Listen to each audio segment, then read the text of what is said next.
In pretty much every Pokemon game, defeating a gym leader means you not only get a badge from them, but a technical machine, or TM for short. But in Pokemon Red and Blue, did you know that every TM that a gym leader gives to you is actually a TM exclusive move?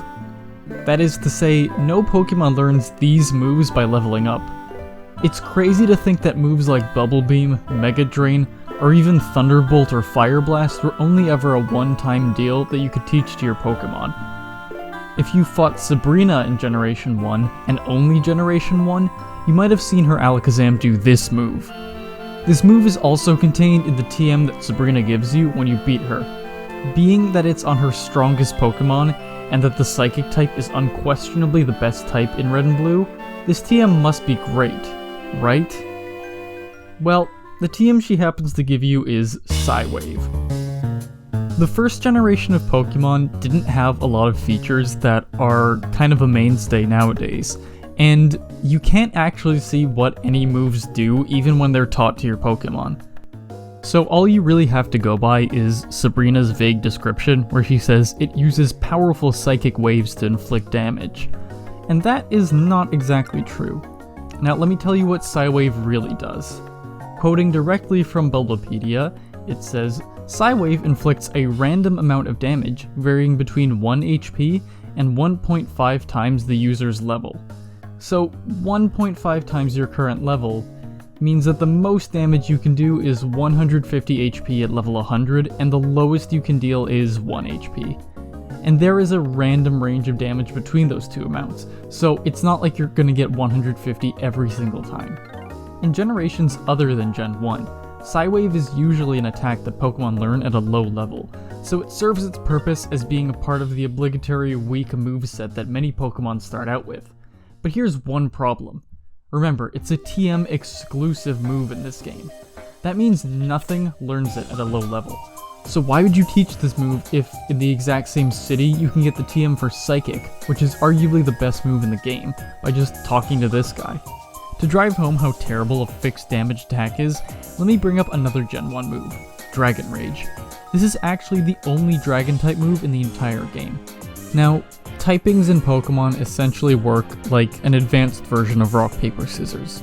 A Pokemon that uses a move with a type advantage will do extra damage, such as Water Gun, against the Fire type. There's also same type attack bonus, or Stab, which grants a bonus if a Pokemon uses a move of the same type as itself, such as an electric type using Thunder.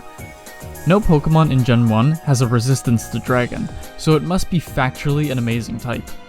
Well, actually, Dragon Rage does 40 damage, regardless of type advantages, regardless of your stats or the opponent's stats, so no amount of defense, offense, or any other modifiers will change that it does 40 damage. Never any more, never any less.